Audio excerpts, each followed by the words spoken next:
The giant space station called Nexus Prime floated in the darkness between star systems. It was bigger than most cities on Earth. The station had no loyalty to any one alien race. This made it the perfect place for important meetings. Today, 12 different alien species had come together for a special meeting. They all wanted to talk about the same problem. Humans were spreading across the galaxy too fast. The aliens did not like this at all. Admiral Vextar walked into the main meeting room. He was tall and blue with 4 strong arms. His people were called the Zephyrians. They had been fighting wars for over 1,000 years. Vextar believed his people were the best warriors in the galaxy. "Look at these humans," Vextar said as he turned on a big screen. Pictures of human spaceships appeared. The ships looked small and ugly compared to alien vessels. They still use rockets that burn chemicals. Their weapons shoot pieces of metal. How can they call themselves space travelers? Queen Zixandra made clicking sounds with her mouth. She was the leader of the Krill people. The Krill looked like giant insects with sharp claws and many eyes. Her body was covered in thick black armor that could stop most weapons. "My people think as one mind," the queen said. "We have crushed every rebellion in our territory. No enemy has ever defeated us because we work together perfectly. These humans fight like wild animals with no plan." The resonance did not speak with words. Instead, they made musical sounds that other aliens could understand through special machines. The resonance looked like living crystals that glowed with different colors. Their leader was called Harmony Prime. "We have destroyed entire planets with our sound weapons," Harmony Prime sang. "Our music can break mountains and boil oceans. What can human bullets do against such power?" Other alien leaders nodded in agreement. The snake-like Vorthok had poison that could kill any living thing. The machine people called Nexus could repair themselves faster than enemies could damage them. The cloud beings known as Drift could become invisible and attack from anywhere. All of these powerful races looked at humans as a joke. They had watched human broadcasts that showed primitive wars on Earth. Humans fought with guns that shot metal bullets. Their biggest bombs only destroyed cities, not entire planets. Their spaceships moved slowly and looked fragile. "I have studied human military records," said General Krex of the Vorthok. His long body coiled around his chair as he spoke. "They fight each other constantly. They cannot agree on anything. They have no unity like proper civilized species." Admiral Vextar brought up more pictures. These showed human colonies on different worlds. The colonies were small and poorly defended. Most had only a few simple spaceships for protection. "Humans have spread to 47 star systems in just 50 years, Vextar explained. "They build their colonies fast but leave them weak. They think distance will protect them from real military forces." The aliens laughed at this idea. Distance meant nothing when you had faster-than-light travel and weapons that could destroy worlds. The Galactic Council had ruled most of the galaxy for thousands of years. They knew how to deal with upstart species who got too bold. Queen Zixandra stood up on her 6 legs. "I say we show these humans their place. Send a small fleet to one of their outer colonies. Destroy their defenses quickly. Make them surrender before they can call for help." "Yes," agreed Harmony Prime. "A demonstration of proper military might will teach them respect. They will see that their primitive weapons cannot fight against advanced civilizations." The other alien leaders made sounds of agreement. Some growled, others clicked, and a few sang in harmonic voices. They all believed humans would surrender quickly once they saw real alien military power. Admiral Vextar smiled with his blue lips. His 4 arms moved as he pointed to different star charts. The human colony called Haven 7 would be perfect. It is far from Earth and only has 3 small warships for defense. We can overwhelm it easily. The vote was unanimous. All 12 species agreed to send ships to Haven 7. They would show humans what happened when weak species tried to expand into territory controlled by their betters. As the meeting ended, the aliens felt very confident. They had technology that was thousands of years ahead of human science. Their weapons could destroy planets. Their shields could stop any attack humans might try. Their military tactics had won battles across the entire galaxy. What the aliens did not know was that humans had been listening to their communications. Deep in space, human spy satellites had been recording alien broadcasts for months. The information was being sent back to Earth through secret quantum transmitters. Commander Jake Morrison sat at his desk on Haven 7 colony. He was reading reports about strange alien ship movements near human space. The reports worried him, but he tried to stay calm for his people. Haven-7 was a mining colony with 5,000 human workers. They dug valuable metals from asteroids and sent them back to Earth. The colony had 3 warships for protection, but they were old and not very powerful. Morrison had been a soldier for 20 years. He had fought in wars on Earth and knew how dangerous combat could be, but he had never fought aliens before. No human had ever fought aliens before. The communication alert sounded in Morrison's office. A message was coming in on the emergency frequency. Morrison opened the transmission and saw an alien face on his screen. Admiral Vextar looked directly at the human commander. His blue skin seemed to glow in the strange light of his ship. His 4 arms moved as he spoke in perfect English. Human. Colony Haven 7, you will surrender immediately. The Galactic Council has decided that your species has expanded too far into our territory. You have 1 hour to disable your weapons and prepare for occupation. Morrison stared at the screen. The alien continued talking. Do not think about fighting back. Your primitive weapons cannot harm our advanced ships. We have conquered species far more powerful than yours. Surrender now and your people will be allowed to live as our servants. The transmission ended. Morrison sat in his chair for a moment, thinking about what he had just heard. Then he pressed the button for the colony-wide communication system. All citizens of Haven 7, this is Commander Morrison. We have just received a threat from an alien military force. They want us to surrender our colony. I want everyone to know that we will not give up without a fight. Morrison looked out his window at the 3 human warships floating near the colony. They were small compared to what was coming, but they were all Haven 7 had for defense. Aliens thought humans were weak and primitive. They were about to learn their first lesson about human determination. The alien fleet arrived at Haven 7 like a storm of metal and light. 50 warships dropped out of faster-than-light travel at the same time. The space around the human colony suddenly filled with vessels that looked like nothing humans had ever seen before. The Zephyrian ships were long and curved like silver moons. They gleamed in the light from Haven 7's star. Energy weapons glowed along their hulls like blue fire. Each ship was twice as big as the largest human warship. The krill bioships looked alive because they were alive. These vessels had been grown. Instead of built, their hulls pulsed like giant hearts. Acid dripped from weapon ports that looked like mouths full of teeth. The bioships made soft singing sounds as they moved through space. The resonant, crystal ships hurt human eyes to look at directly. They were made of living crystal that bent light in strange ways. The ships created geometric patterns that seemed to twist and change. Just watching them made human crew members feel dizzy and sick. Captain Lisa Hayes stood on the bridge of the USS Liberty. She was the senior officer in charge of Haven 7's defense fleet. Her 3 ships looked very small. Compared to the alien armada that surrounded them, the USS Liberty was 20 years old and had fought in 2 wars between human colonies. Her hull showed scars from old battles.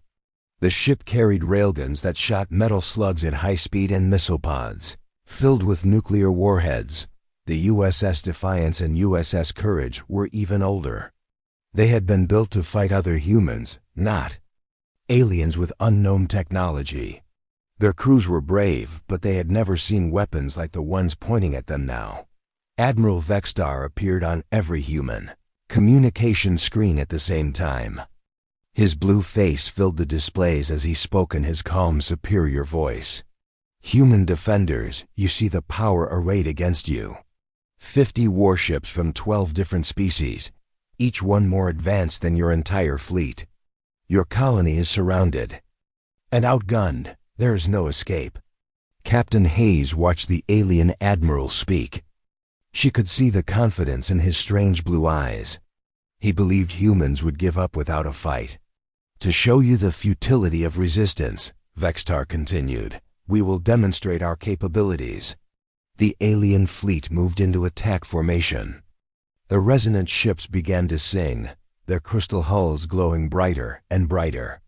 Sound waves that could be heard even in the vacuum of space focused on a large asteroid. Near the colony, the asteroid simply disappeared. One moment it was there, a chunk of rock half a mile wide. The next moment it was gone, turned to dust by harmonic frequencies that tore apart its molecular structure. Next, the cruel bioships fired streams of acid at a small moon orbiting Haven 7. The green liquid ate through solid rock like it was soft butter. Within minutes, the entire moon had been dissolved into floating debris. Finally, the Nexus machine ships created a small artificial black hole. The tiny gravity well sucked in pieces of space junk and compressed them into nothing. The humans watched in horror as matter itself was destroyed by alien science. Your weapons cannot create such destruction, Admiral Vextar said with satisfaction. Your primitive railguns and chemical explosives are toys compared to our military might. Surrender now, and we will be merciful. Captain Hayes looked around her bridge at her crew. She saw fear in their eyes, but also determination. These were humans who had volunteered to defend their colony against any threat. They would not run away from a fight, even when they could not win. Hayes opened a communication channel to the alien fleet. Her voice was steady and strong when she spoke. This is Captain Lisa Hayes of the United Earth Colonial Defense Force. We have heard your demands and considered your demonstration. Here is our official response. She paused for a moment, thinking of all the human families living on Haven 7. 5,000 people who depended on her small fleet for protection. Come and take it. The first shots of the battle came from the Zephyrian ships. Blue energy beams lanced out toward the human vessels. The USS Courage tried to dodge, but the beams moved at the speed of light. The energy weapons struck her hull and burned through the armor like paper. Captain Hayes felt her heart sink as she watched the USS Courage die. The ship's hull split open and atmosphere rushed out in glowing streams. Secondary explosions tore through the vessel as her power cores overloaded. Within 2 minutes, the USS Courage was gone, but something strange happened during the attack. The human ships began to move in ways the aliens did not expect. Instead of fighting in neat formations like civilized species, the humans scattered and used the asteroids around Haven 7 for cover. The USS Defiance ducked behind a large rock just as krill acid spitters fired at her position. The bioweapons hit the asteroid instead of the ship. Captain Hayes ordered her own vessel to spin end over end while firing her railguns, making it harder for alien gunners to track her movement. They are not fighting properly, Admiral Vextar told his officers. Civilized species engage in honorable combat. These humans fight like animals. But the aliens began to realize that fighting like animals could be very effective. The human ships refused to stay in one place. They used every piece of debris and every asteroid as cover. When the aliens expected them to retreat, they attacked. When the aliens expected them to attack, they disappeared. The USS Liberty fired her railguns at a resonant crystal ship. The metal slugs moved much slower than energy weapons, but they carried enormous kinetic force. When they hit the crystal hull, cracks spread across the alien vessel's surface. Impossible, Harmony Prime sang from the damaged ship. Our crystal matrix can withstand any energy weapon. How can primitive metal projectiles harm us? The answer was simple. The Resonance had designed their defenses to stop energy attacks. They had never fought an enemy that used solid projectiles moving at tremendous speed. Their shields could deflect laser beams but could not stop a chunk of dense metal. Captain Hayes saw the damage her weapons had caused and felt hope for the first time since the battle began. The aliens were advanced, but they were not invincible. Their technology had weaknesses that could be exploited. All ships, concentrate fire on the crystal vessels, she ordered. Use kinetic weapons only. Their shields cannot stop our railgun. Slugs, the USS Defiance and USS Liberty, poured fire into the resonant formation. More crystal ships took damage as human projectiles found their targets. The aliens began to understand that their enemy was more dangerous than expected. The battle continued for 3 hours instead of the 30 minutes Admiral Vextar had planned. The humans refused to surrender even when their situation became hopeless. They adapted their tactics constantly, learning from each engagement and finding new ways to hurt their enemies.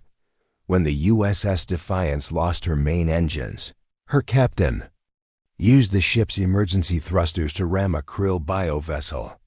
The collision destroyed both ships, but it showed the aliens something they had never seen before. These humans would sacrifice themselves to take enemies with them. They fight without honor, Queen Zixandra clicked angrily. They use suicide. Attacks like desperate savages. But Admiral Vextar was beginning to understand that human desperation made them more dangerous, not less.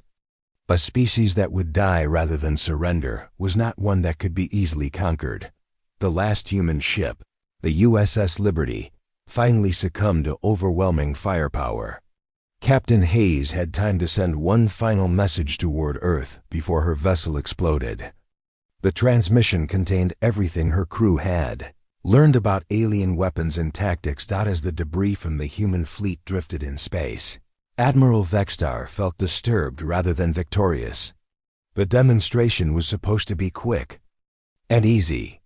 Instead, it had revealed that humans were unpredictable and resourceful enemies. The aliens had won this battle, but they were no longer confident about winning the war. Captain Lisa Hayes floated in the damaged command center of the USS Liberty. Emergency lights flickered red across the walls. Sparks flew from broken control panels. The ship was dying around her, but she still had one important job to finish. Her communication officer, Lieutenant Danny Clark, worked frantically at his station. Half of his equipment was destroyed, but he was trying to send a message back to Earth. The quantum transmitter was the only thing that could reach across the vast distance between Haven 7 and human home worlds. "Captain, I have a signal," Clark reported.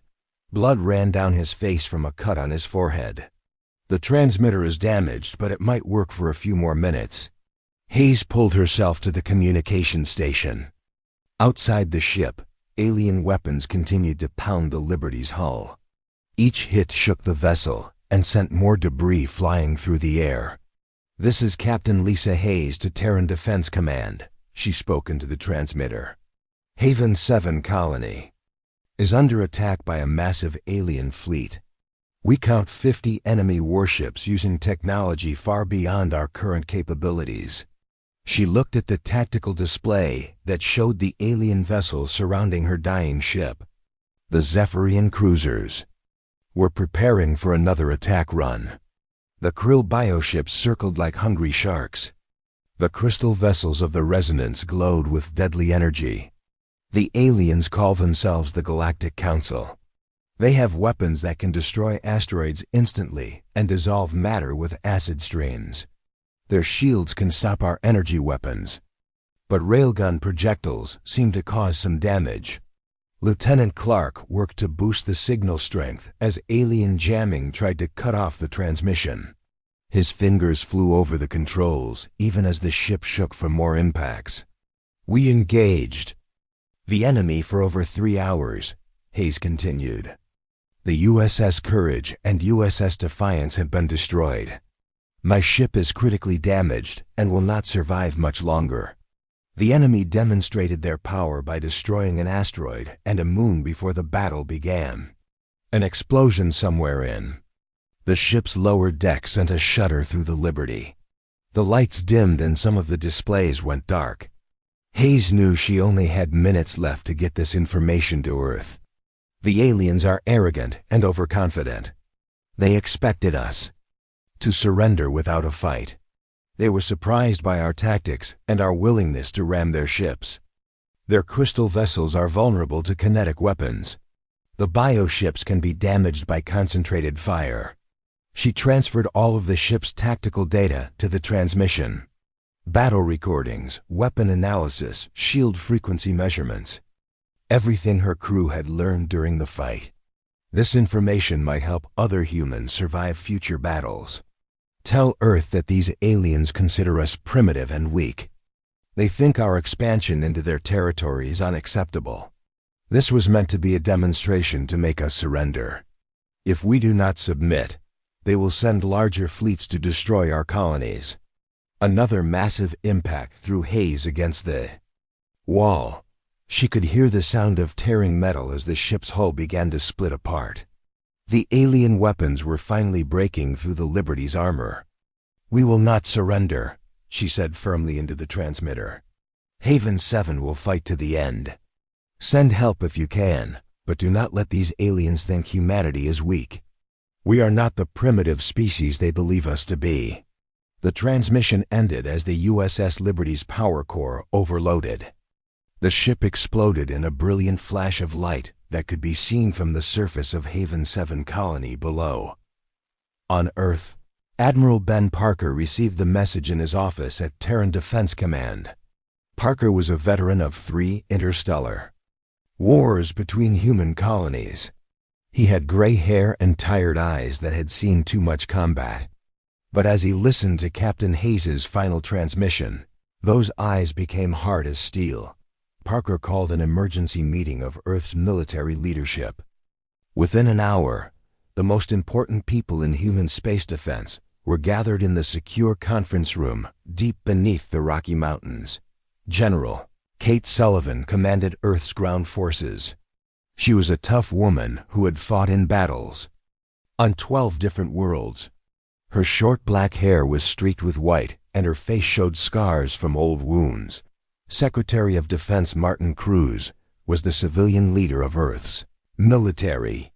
He was a politician, not a soldier, but he understood the danger these aliens represented to human survival. His normally calm face was pale with worry. 50 enemy warships destroyed 3 of our best frigates, Admiral Parker told the assembled leaders. These aliens have technology we have never seen before. They can destroy planets and their shields can stop most of our weapons. Dr. Amanda Foster was the head of Earth's advanced weapons research. She was a brilliant scientist who had been working on experimental military technology for the past 10 years. Her projects were so secret that most people did not know they existed. "We have been preparing for this day," Dr. Foster said quietly. "Not specifically alien contact, but the possibility of fighting an enemy with superior technology. Project Wolverine has been our answer to that problem." She activated a holographic display that showed a massive warship unlike anything in the human fleet. The ship was 8 kilometers long, bristling with weapon systems and armor plating. It looked like a metal mountain designed for war. "The USS Wolverine is our first true battleship," Foster explained. "She incorporates every advanced technology we have developed. Adaptive armor that can disperse energy weapons. Railgun systems that can fire projectiles at 20% of light speed. Drone swarms for close defense." General Sullivan studied the hologram with interest. "How many crew does she need?" 2,400 volunteers, Foster replied. "The ship is largely automated, but she still needs human decision-making for combat operations." Captain Ryan Brooks has been training with the crew for 2 years. Secretary Cruz looked worried. You want to send one ship against 50 alien vessels? That sounds like suicide. Admiral Parker stood up and walked to the holographic display. He had been studying the tactical data from Haven 7 for hours. The aliens were powerful, but they had made mistakes during the battle. The aliens expect us to fight like they do, Parker said. Honorable combat between equivalent forces. They were surprised when our ships used ramming attacks and irregular tactics. They have never fought humans before. He pointed to different parts of the alien fleet analysis. Their crystal ships are vulnerable to kinetic weapons. Their bio-vessels can be damaged by concentrated fire. Most importantly, they are overconfident. They think one demonstration battle proves they can defeat our entire species. Dr. Foster nodded in agreement. The Wolverine was designed to fight asymmetric warfare. She can take damage that would destroy a normal ship. Her weapons are specifically built to penetrate advanced shielding. Most importantly, her crew has been trained to think creatively under pressure. General Sullivan asked the question everyone was thinking. What are the chances of success? Unknown, Parker admitted. But we cannot let these aliens think humanity will surrender without a real fight. If we do nothing, they will attack our other colonies. Eventually, they will come for Earth itself. The room fell silent as the leaders considered their options. Earth had hundreds of warships, but none were as advanced as the alien vessels that had destroyed Haven 7's defenders. The Wolverine was humanity's most powerful weapon, but she was still untested in real combat. Secretary Cruz made the final decision. Send the Wolverine. But make sure Captain Brooks understands that he is not just fighting for one colony. He is fighting to show these aliens that humanity deserves respect. Admiral Parker activated the emergency communication system. Within minutes, orders were being transmitted to the secret shipyard where the USS Wolverine waited. Captain Brooks and his crew received their mission briefing and began immediate preparations for departure. News of the alien attack spread across human space through quantum communication networks. Colony worlds that had felt safe behind the protection of distance suddenly realized they were vulnerable. Military recruitment centers were flooded with volunteers wanting to defend their species. Shipyards on dozens of worlds began emergency construction of new warships. Weapons factories switched to maximum production. Humanity was mobilizing for its first interstellar war, and the entire species was determined to survive. The USS Wolverine launched from Earth orbit 72 hours after receiving her orders. Her quantum drives pushed the massive battleship toward Haven 7 at maximum speed. Behind her, Earth's defenses prepared for the possibility that she might not succeed. Captain Brooks sat in his command chair as the stars streaked past his ship's viewports. He knew that 2,400 human lives depended on his decisions in the coming battle. More than that, the future of human expansion into space might be decided by what happened at Haven-7. The aliens thought they had shown humanity its place in the galaxy. They were about to learn that humans had a very different idea about where they belonged among the stars. The USS Wolverine dropped out of quantum space at the edge of the Haven 7 system, like a mountain appearing from nowhere. Her massive hull stretched 8 kilometers from front to back. The battleship was bigger than some cities on Earth. Every surface bristled with weapons and armor plating. Captain Ryan Brooks stood on the bridge of his ship and looked at the tactical display. 50 alien warships surrounded the Haven 7 colony in a loose formation. The debris from the 3 human frigates still floated in space, reminders of the battle that had been fought here days ago. Brooks was 45 years old and had been fighting in space for 20 years. His brown hair was cut short in military style. His face showed the calm expression of a man who had seen many battles. But this was different from anything he had faced before. "All stations report ready for combat," announced his executive officer, Commander Janet Price. She was a tall woman with red hair who had served with Brooks for 5 years. Her voice stayed steady, even though they were about to fight impossible odds. The bridge of the Wolverine was unlike anything in the human fleet. Advanced computers managed thousands of weapon systems. Holographic displays showed every detail of the space around them. The crew wore special suits that let them interface directly with the ship's systems. Dr. Amanda Foster worked at the tactical station.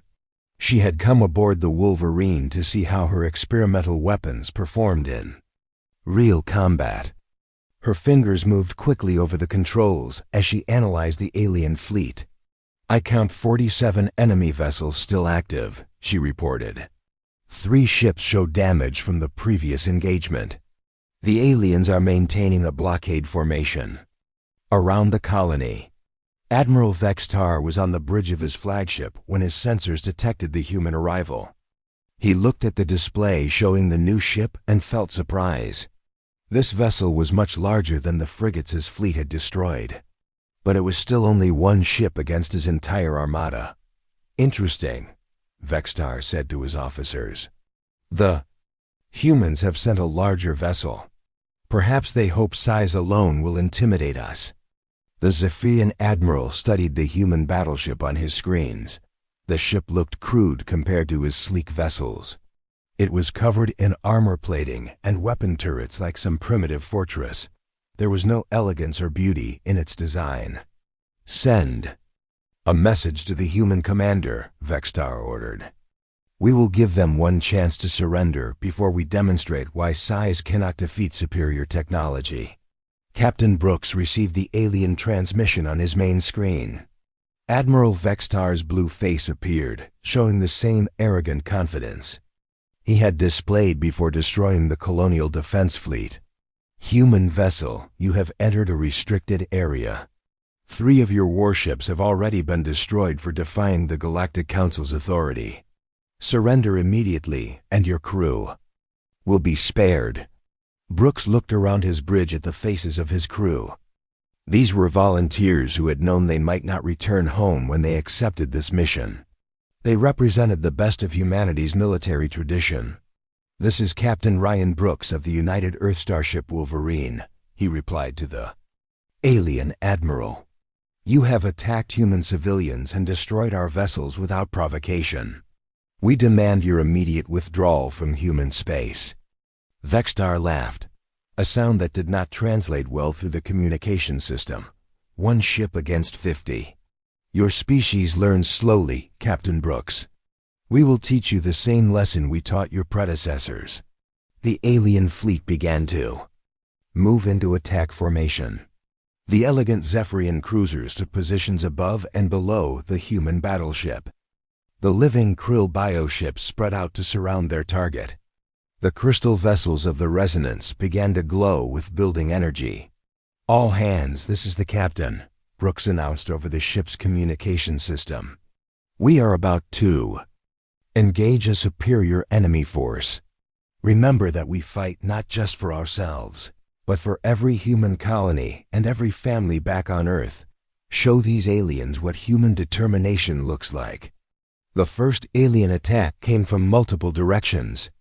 At once, energy beams from 20 different ships converged on the Wolverine's hull. The weapons that had cut through the frigates, like paper, struck the battleship's armor and scattered harmlessly across its surface. Dr. Foster watched her adaptive armor system work perfectly. "The armor is dispersing their energy weapons across the entire hull matrix," she reported with satisfaction. "They cannot concentrate enough power to penetrate our defenses." Admiral Vextar stared at his tactical display in confusion. His fleet's weapons should have disabled the human ship instantly. Instead, the primitive vessel seemed completely unharmed by attacks that could destroy mountains. "Increase power to maximum," he ordered his gunners. "Focus all fire on a single point." The alien fleet poured more energy into their assault. The space around the Wolverine lit up like a miniature star as dozens of weapon beams struck the same section of hull. The human ship shuddered under the impact, but her armor held firm. Captain Brooks waited until the alien attack reached its peak intensity.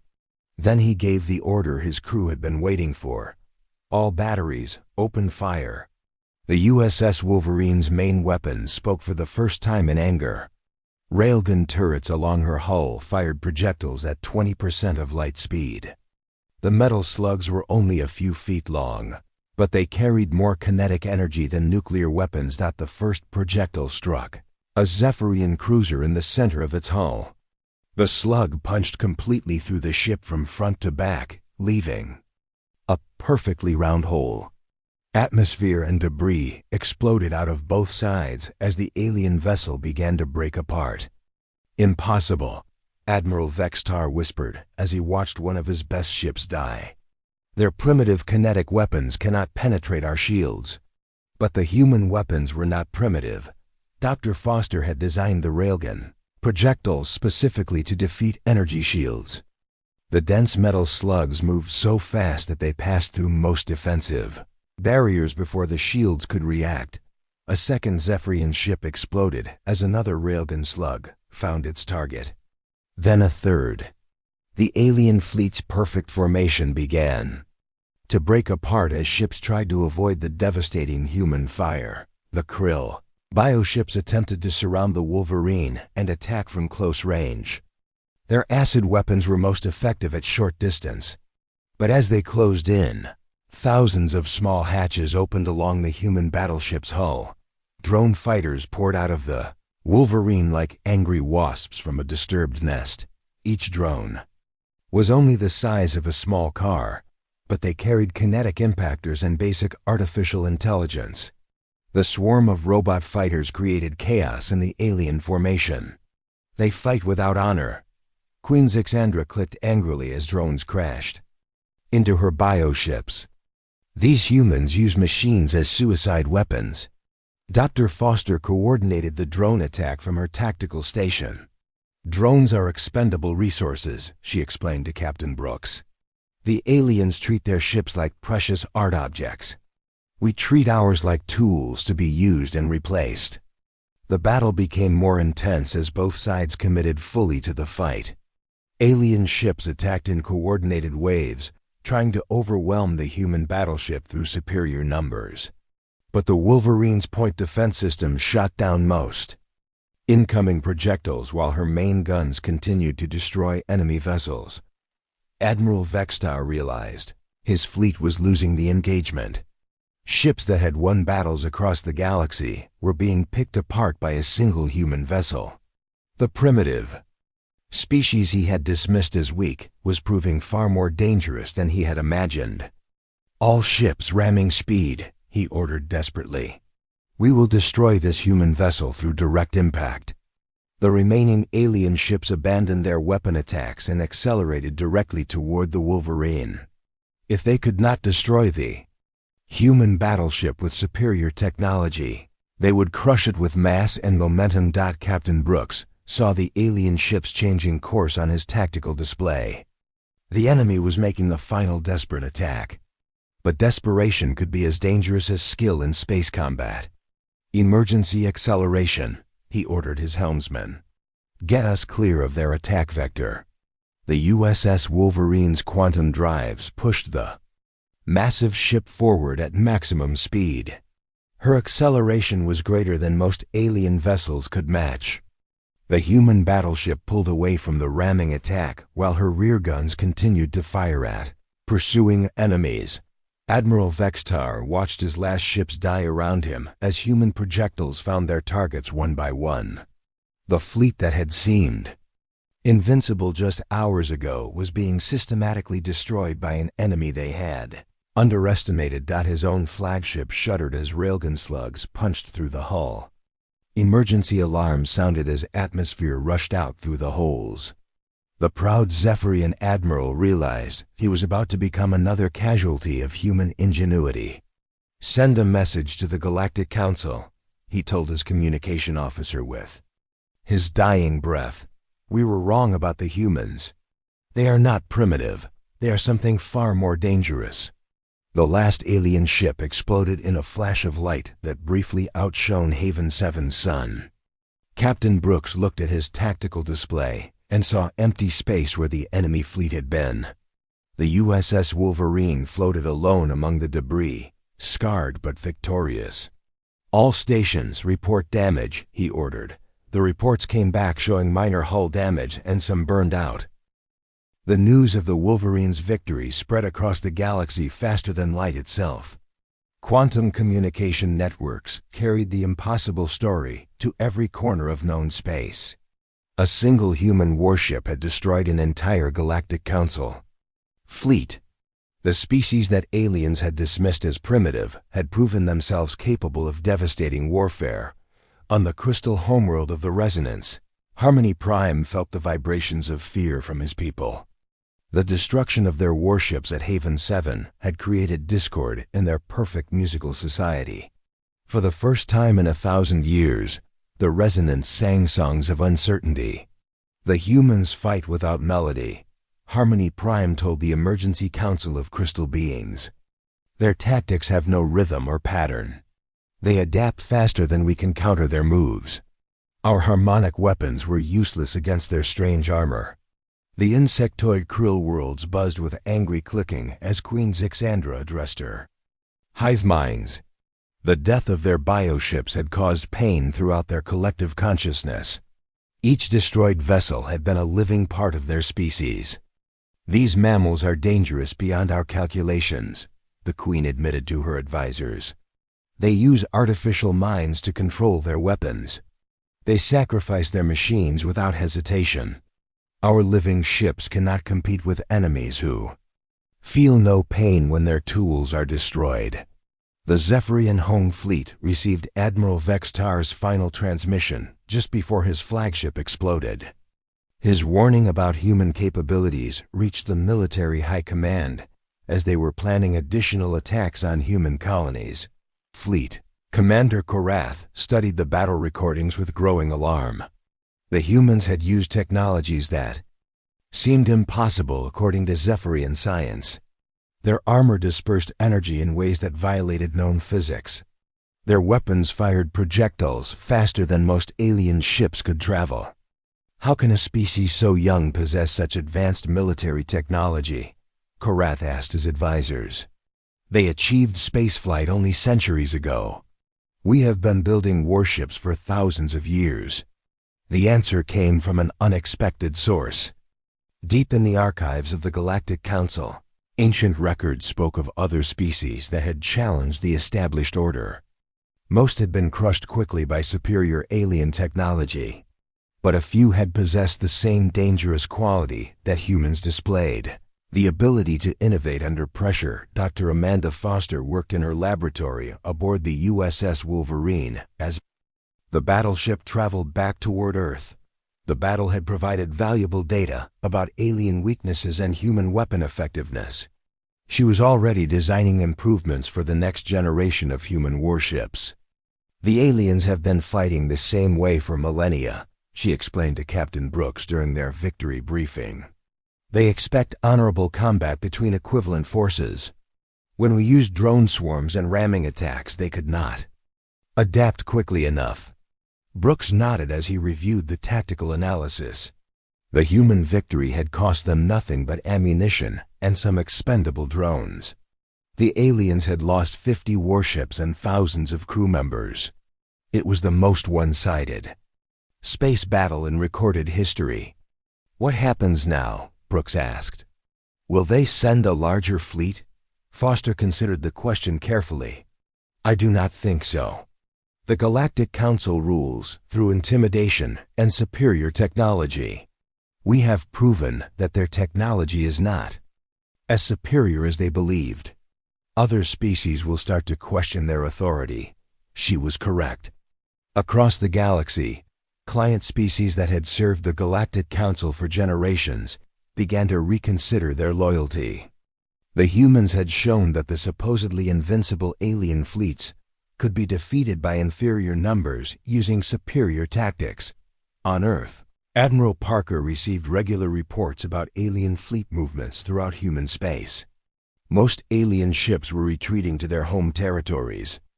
The aggressive expansion that had threatened human colonies was stopping as the Galactic Council dealt with internal problems.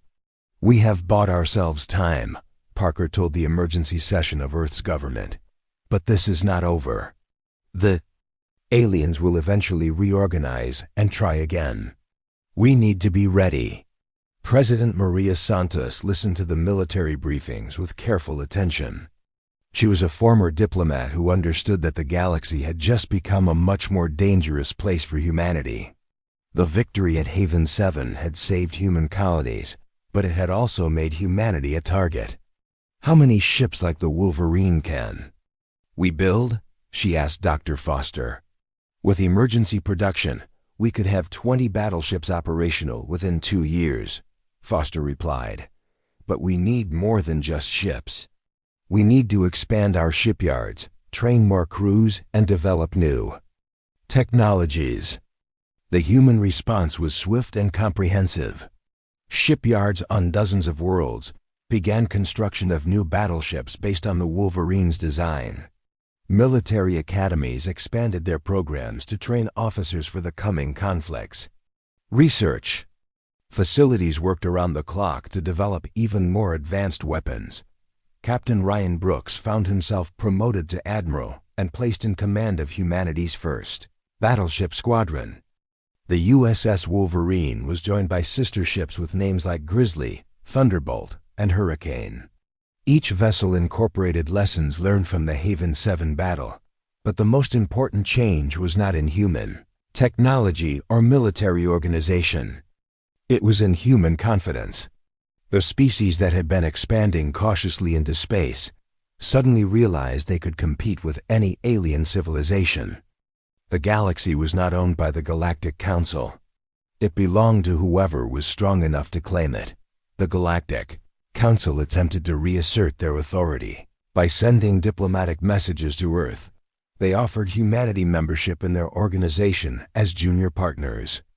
The humans would be allowed to keep their existing colonies, but could expand no further without council permission.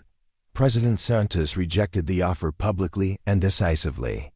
Her response was broadcast throughout human space and intercepted by alien intelligence services across the galaxy. Humanity does not recognize the authority of the Galactic Council over human space, she declared. We will defend our colonies and continue our expansion as we see fit. Any attempt to restrict human growth will be met with military force. The declaration shocked alien governments that were accustomed to dealing with species that submitted to council authority. Humans were not just refusing to surrender. They were actively challenging the established order of galactic civilization. Within months, other species began to follow humanity's example. The reptilian Sorok declared independence from council oversight. The aquatic deepsworn formed an alliance with human colonies. Even some member species of the council itself began to question whether their ancient organization was still relevant. Admiral Brooks led the first human exploration fleet beyond the boundaries of known space. His squadron of 5 battleships pushed into regions that had been forbidden to non-council species for thousands of years. They found habitable worlds, valuable resources, and evidence of ancient civilizations that had been destroyed by the Council long ago. The galaxy is much larger than the Council wants anyone to know, Brooks reported to Earth. There are entire sectors of space that have been declared off-limits to maintain their control. We are going to explore every star system we can reach. The age of human expansion accelerated beyond anything the Galactic Council had imagined possible. New colonies were established on worlds hundreds of light years from Earth. Human trade networks connected dozens of star systems. Most importantly, human military technology spread to allied species who had grown tired of Council domination. Dr. Foster established research stations throughout human space to develop new weapons and defenses. Each station worked on different projects, ensuring that no single alien attack could destroy humanity's technological advantage. The species that aliens had called primitive was rapidly becoming the most advanced military force in the galaxy. 5 years after the Battle of Haven 7, Admiral Brooks commanded a fleet of 50 human battleships and allied vessels from 6 different species. They patrolled the borders of human space and protected the trade routes that carried wealth from dozens of worlds. The Galactic Council still existed, but its authority was limited to the core worlds where the original alien species maintained their traditional power. The galaxy had become a much more complex and competitive place where strength and innovation mattered more than ancient claims to authority. Captain Lisa Hayes was remembered as the hero who had warned Earth about the alien threat. Monuments in her honor were built on every human world. The USS Liberty was rebuilt as a memorial ship that traveled between colonies to remind people of the price of freedom. But perhaps the most important legacy of the human victory was the change in how species throughout the galaxy viewed warfare itself. The old rules of honorable combat between equivalent forces had been replaced by human concepts of total war and technological innovation. The aliens had claimed to be masters of war. Then a human battleship had arrived and shown them what mastery really meant. The galaxy would never be the same.